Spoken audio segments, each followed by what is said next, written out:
here. I know this is a little unusual for the Substack. Usually it's just me saying stuff.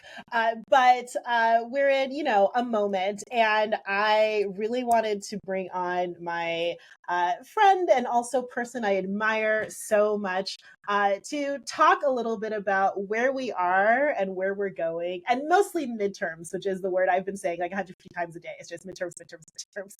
So I have the absolutely amazing Qasim Rashid on here to have a little talk with us. Hello. Great to be here, Kat. How are you? How are you I'm managing? good. You know what? I'm actually managing pretty well. I'm gardening, I'm golfing, I'm spending a lot of time outside, playing video games when it's raining. Good. Human stuff. I'm Love chilling. it.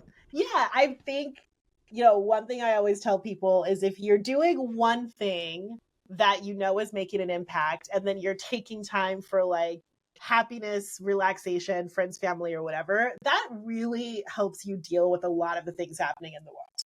Yeah. How Well, about you? What are you doing to stay sane? the kids' school started this week, and so we took them to Six Flags earlier in the week. Fun. And the bravest of all of us was my 9-year-old. She is just fearless and wanted to go on every roller coaster. Roller coasters don't scare me. I actually Mm. love the adrenaline rush. But since I hit 40, I realized that my nausea on roller coasters is through the roof. I never had that Mm-hmm. younger. Mm-hmm. And so this will be my last time going to Six Flags because Oh 2 days no. later, I'm still nauseous from it.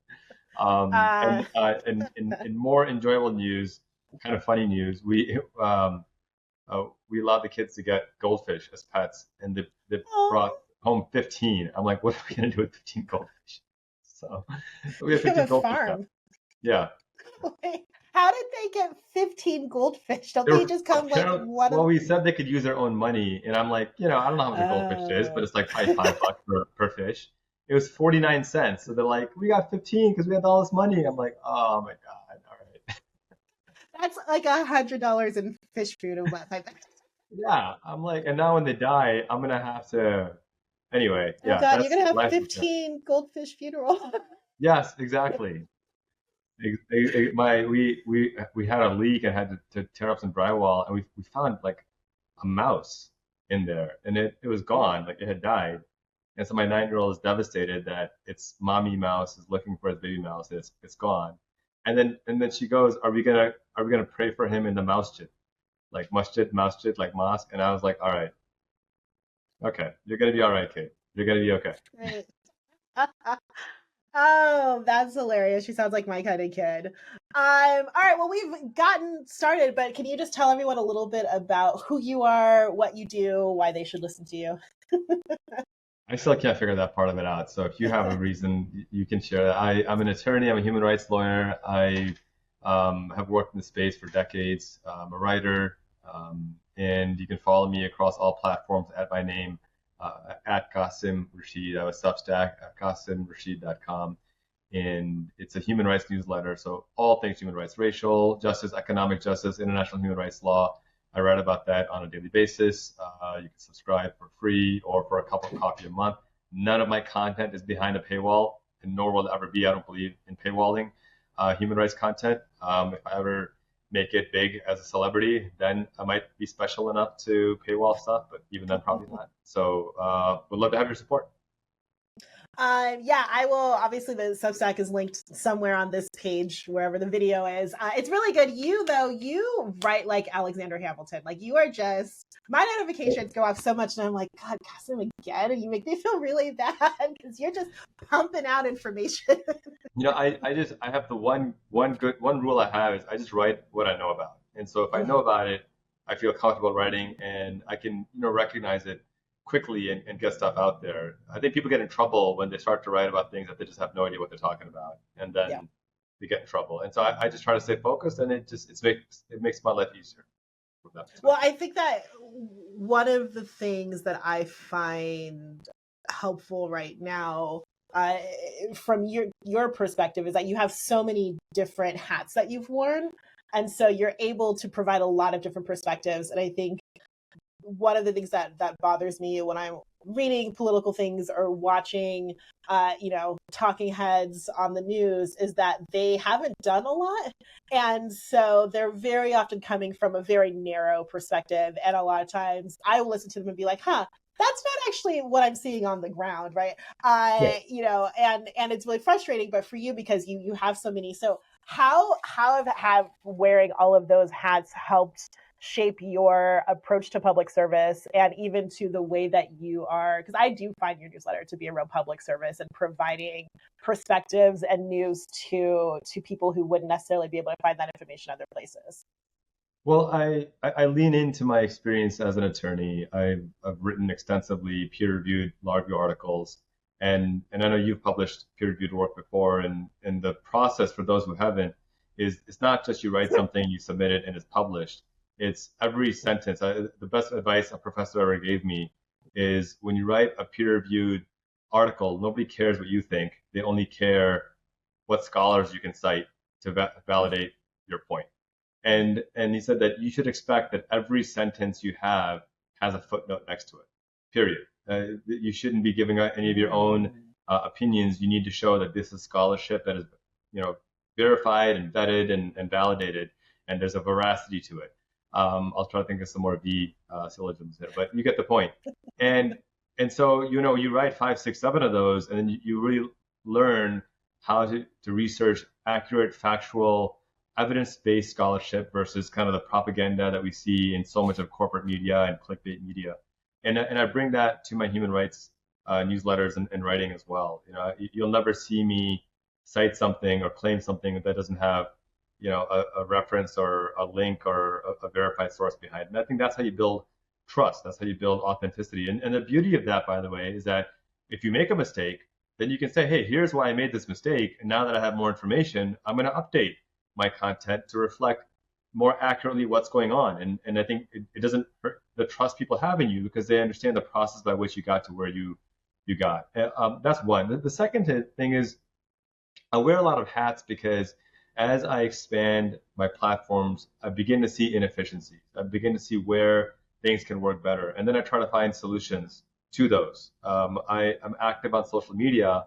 And one thing that I really dislike about social media is that we have no real connection or ownership over our followers. And what I mean by that is, Twitter can be bought out by apartheid Clyde, destroy the algorithm, destroy your engagement, and suddenly the nearly 400,000 Twitter followers I have are leaving, or they're not engaged, and they're being replaced by Nazi bots.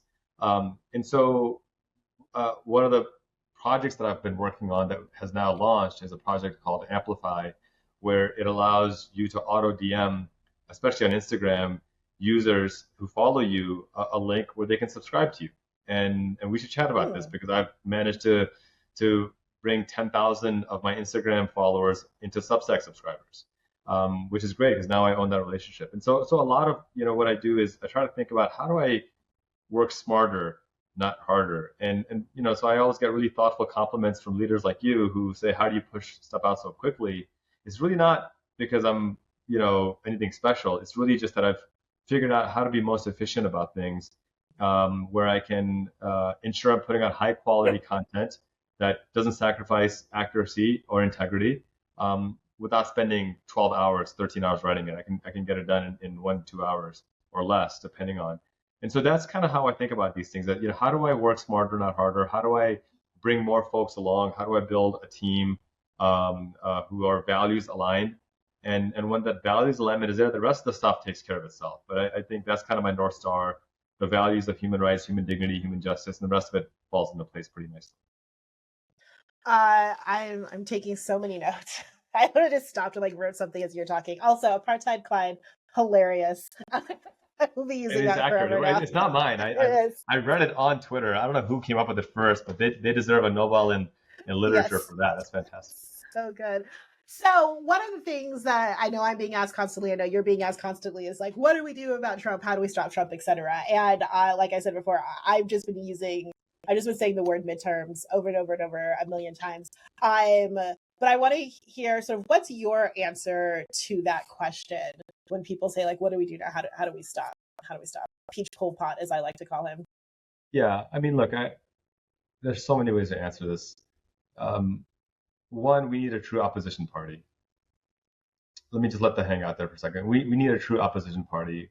We can't have this Republican light establishment Democrat, nonsense where someone like Zoran Mamdani wins the primary against a juggernaut, a dynasty of politics, does it with a fraction of the resources, but does it because he's authentic and runs on issues that people care about. Gets record turnout, by the way, record first-time voter turnout, record youth turnout, wins the mail vote, which Democrats claim, they're spending $20 million to figure out how to do that.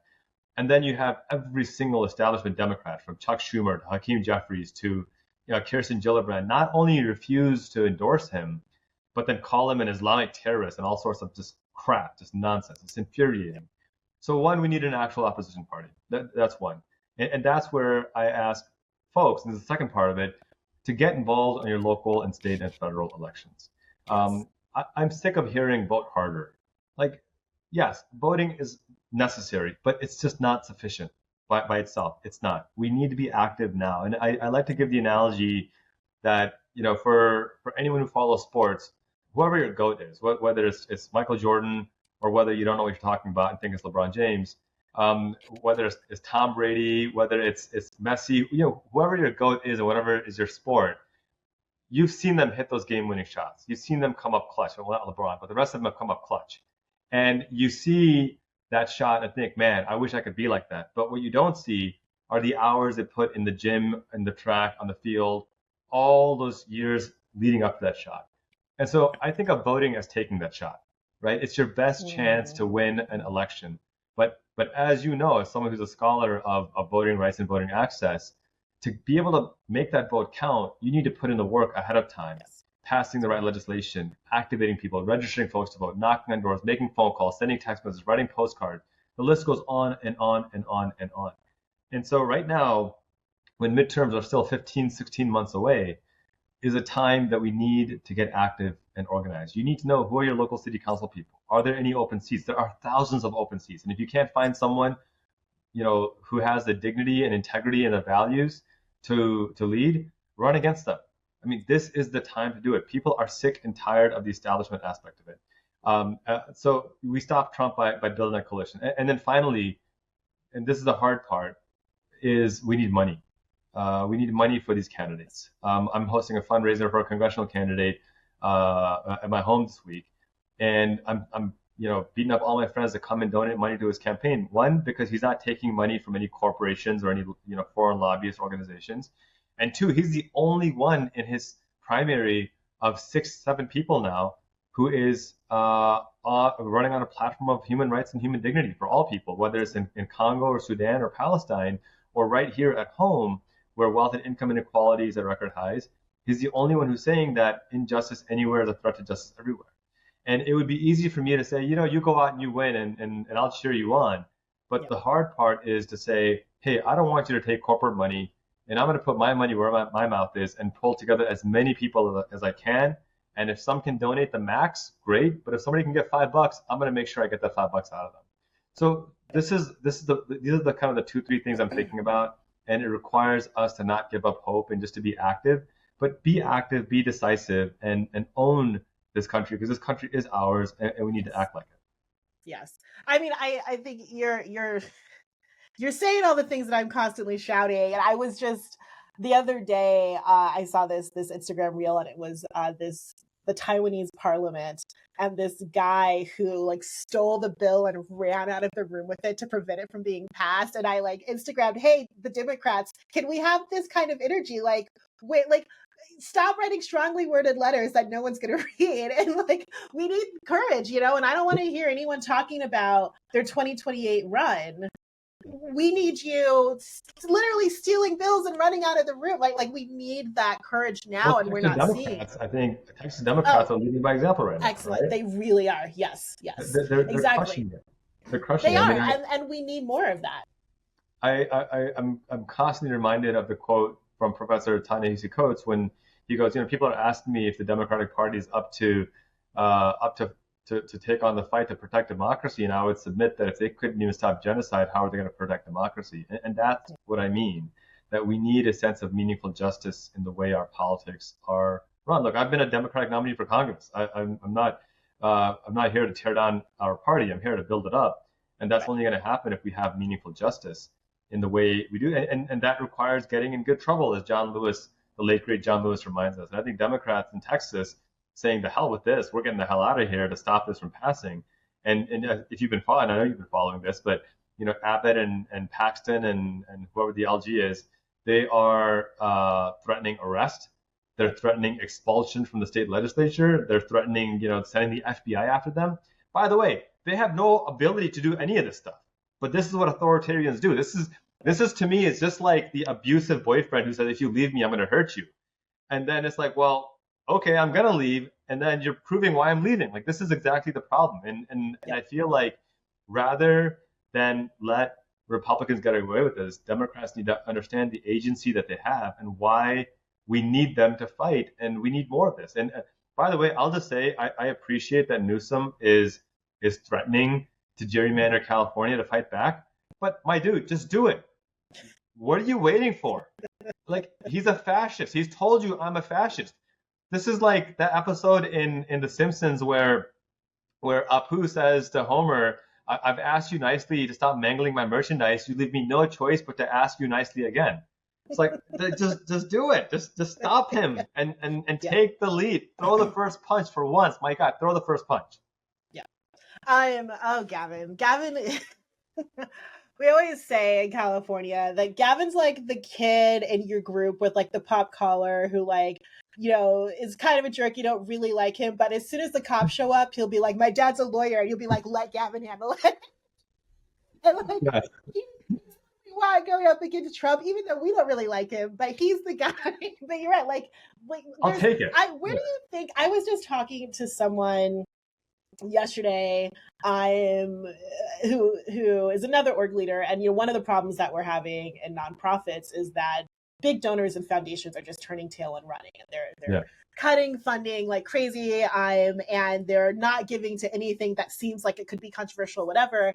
And I was really surprised because I thought, well, this is Trump's second administration. We know what's going to happen. Everyone's going to stand up again. I know I'm so naive and stupid, but I really was like, everyone's just going to fight this jerk. Like, he's such a jerk. And Stephen Miller again. And instead, immediately, everyone started turning to, all the V100 firms are just like, here, take our money, right? And Columbia and like everyone, all the corporations. And I don't understand it, and I'm really surprised by how much of these huge establishments, even we have foundations that are like legendary old foundations that have always been very progressive and have billions of dollars that turned around and have become very conservative overnight, and it's really surprised me. Why do you think that's happening? Because I'm confused. Because we don't have Black women leading these organizations. Well, yes, that's the short answer. The answer. If we had Black and Indigenous women leading these organizations, we wouldn't be in this mess right now. Yes. Look, even after George Floyd, these corporations and these foundations, they committed $50 million to, I'm sorry, not 50 million. It was something crazy like 5 billion. It was just an absurd amount of money that they had contributed or committed to fighting racial injustice. And they ended up actually contributing less than 1% of what they had pledged.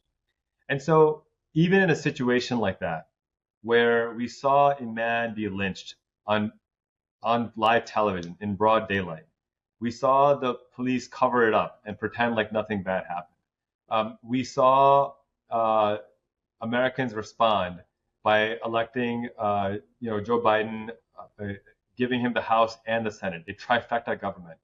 Even in that situation, those with money still gave less than 1% of what was pledged. And even what was pledged is a fraction of what was needed. So it doesn't surprise me that now that an aspiring fascist and dictator is in power, that these same organizations are not using the excuse to say, well, it's just not prudent right now, which is asinine to me, because now is the time to double down. And so the only conclusion I can draw is that they actually didn't just suddenly become conservative. This is just who they've been. And a lot of this is performative.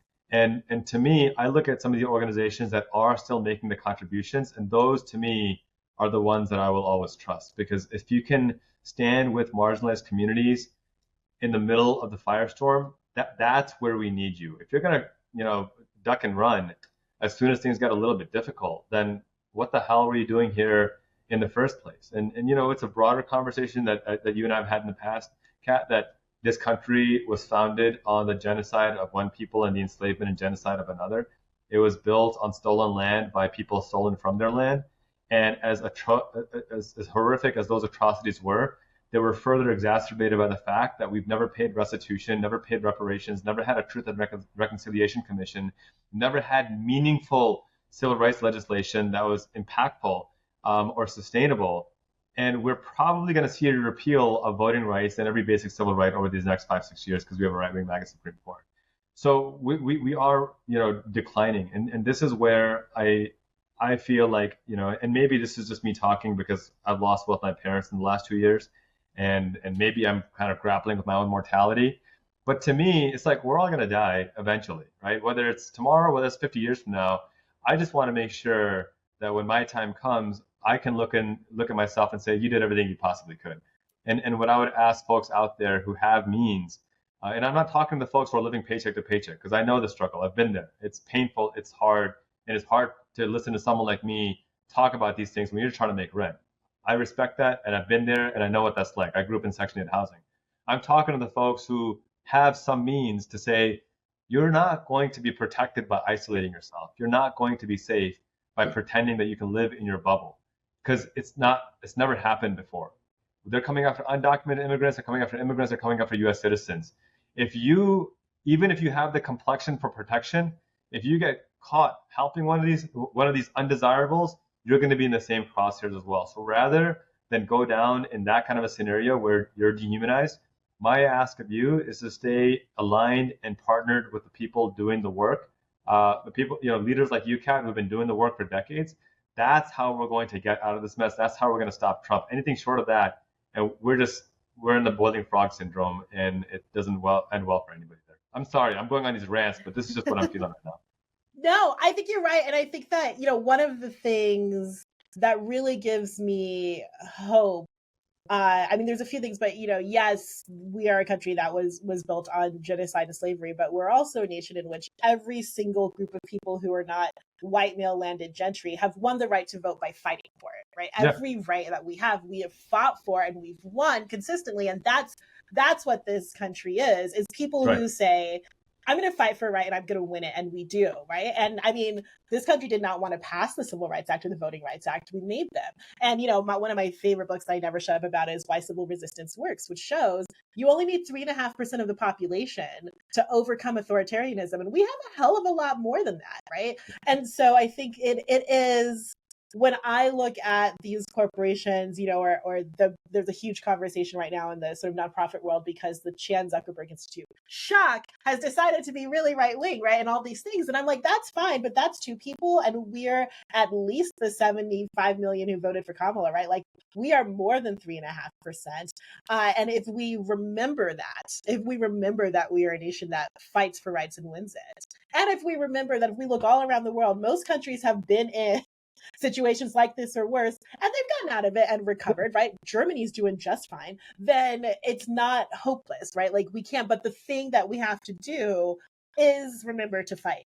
Well, I'll say 2 things. One, I completely co-sign everything you just said. There's, the James Baldwin quote where he's asked about how he overcomes the despair he's feeling, and he pushes back and said, I've never felt despair. I'm angry, but I've never felt hopelessness. You can't tell the children there's no hope. You have to believe in hope. And I think of a man like him who grew up in Jim Crow America as a gay black man and suffered all the consequences of that can say, I'm not going to lose hope, then I think it's a beacon for us to look at as well. So that's one. Everything I'm saying is not to be hopeless, it's to be raw and honest and real about what we face. But I'm still an optimist because I've seen what our own country has overcome and has conquered and can conquer if we continue to stay committed. I will also say what I hope doesn't happen is, yes, Germany and Japan, for example, are doing much better now, but it took the literal destruction of their entire countries through mass bombing and nuclear bombing for them to be like, oh, wait, maybe we should not be fascists and come to our senses. And I don't want that to happen to the United States. It's my home. It's the people I care about. Even the MAGA guys, I don't want them to suffer that horrific bombing under no circumstance. But that's my fear, that the volatility that is being ignited by this fascist in the White House, and the unpredictability, is it doesn't lead to good things. And that's where I'm hopeful that we can kind of drop some of the party labels on some of these issues and recognize that there needs to be class and economic solidarity. Tariffs are hurting all of us. Low taxes on billionaires are hurting all of us. Climate injustice is hurting all of us. Not having vaccines is hurting all of us. And until and unless we recognize that class solidarity, we're all going to suffer. We're in the same boat. Yeah.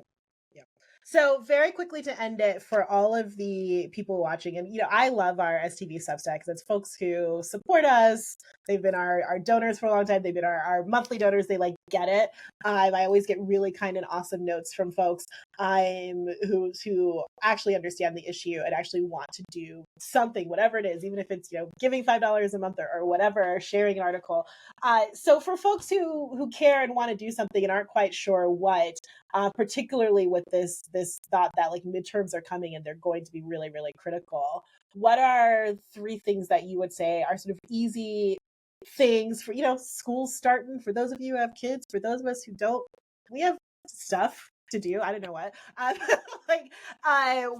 What are 3 things that you would say? And it doesn't have to be 3; it could be 2, it could be 5, whatever you come up with. That you think people can be doing right now to help. Check your registration status. Go to iwillvote.com or .org, and check your voter registration status. Make sure you're registered to vote, because a lot of these red states are purging voter rolls and are forcing people to re-register over and over again. So 1, check your status. 2, you have a circle of influence, whether it's your partner, your spouse, your neighbor, your siblings. You have a circle of influence. Every person has 8 to 10 people that they can call and say, hey, you need to do this. I'm not arguing with you about it. Get it done. Find those 8 to 10 people, make sure they're all registered to vote. I just can't emphasize that enough. These are 2 and that they have things. Their IDs. Yes, exactly. And Kat is the expert in this if you have any questions about that. So these are 2 very easy, free things to do. And 3, I won't ask you to donate money to campaigns unless it's in your budget, but I will ask you to do 2 things. 1 is, if you're not already subscribed to Kat's Substack, you need to, because these are the leaders that are helping us guide the narrative, especially as corporate media capitulates. And then 2, invest your time in your local community. Show up to a city council meeting. Show up to a school board meeting. I promise you, if you have social anxiety, or if you're nervous or scared to do it, it's only scary the first time because you don't know what to expect. And once you go and you sit down and you realize, oh, these are actually just my neighbors having a conversation, and some of them need to be told off in a respectful manner, you'll begin to fill in the gaps. And I promise you'll feel better and better about it. So, if you can just do these 3 things, make sure you're registered, get your circle of influence registered, and then show up to a couple of city council meetings and speak, share your perspective on what's important to you. I think you will, in that short time frame, already be viewed as a leader in your circle, and you'll be amazed at how many more folks will want to get involved and how much more of an impact you're going to have, more than you realize right now. It's really not super complicated. It just requires someone to have the commitment to give it a try, and that's all I ask of you. And if you have the financial resources to contribute and subscribe to someone like Kat, highly recommend it. But even short of that, be engaged, be involved, and I promise you'll start to see a difference. See, this is why I like you, Qasim. Your answers are always exactly what I would have said. Thank you. Thank you. Seriously, folks, Qasim Substack, again, linked somewhere around this screen. It's really good information. It's really helpful. He also does really great live interviews with really good thinkers around these subjects. And I think I have found it to be very hopeful and educational. So if you're looking for that, subscribe. And thank you, Qasim. This is great. Thank you. Appreciate you, Kat.